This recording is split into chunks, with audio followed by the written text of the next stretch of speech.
আমার পুরনো যে ইমেজটা আছে ওই ইমেজটা হয়তো আমি তৈরি করতে আমাকে অনেক সময় লাগবে না। আসলে আমি অনেক বছর হয়ে গেছে চলচ্চিত্র থেকে দূরে।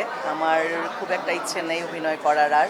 আমার কাছে মনে হয় যে ওই সময়টা যে স্পিডে আমি কাজ করে গেছি, এখন মনে হয় আমি পারবো না ওইভাবে কাজ করতে। মানে ওই এনার্জিটাও বোধহয় আমার নেই, বা এখন যারা আছে তাদের সাথে অ্যাডজাস্ট করে আমি পারবো কিনা আমি সেটাও জানি না। আর সবচেয়ে বড় কথা হচ্ছে একটা সময় কাজ করেছি, কাজ করে মানুষ আমাকে সম্মান দিয়েছে, সমাজ আমাকে জেনেছে, মানে অনেকেই আমাকে জানে চেনে।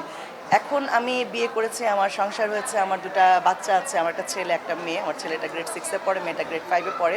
ওরাও বড় হচ্ছে। তো আমি চাই যে আমি কাজ করতে যে আমার সংসারে বা বাচ্চাদের উপরে কোনো প্রভাব পড়ুক, সেটা আমি চাই না। হয়তো অনেকে বলতে পারে যে আমরা কাজ করে বাচ্চা পালছি বা চাকরি করে মানুষ সংসার করছে। এক একজন এক একভাবে নিজের জীবনটাকে চেষ্টা করে এগিয়ে নিয়ে যেতে। আমার কাছে মনে হয় যে কাজ আমি যেভাবে ভালো কাজ করে এসেছি, যে টাইপের কাজ আমি করে এসেছি, যে ধরনের গল্পে আমি কাজ করে আসছি, সে ধরনের গল্প হয়তো আমি এখন আর পাবো না।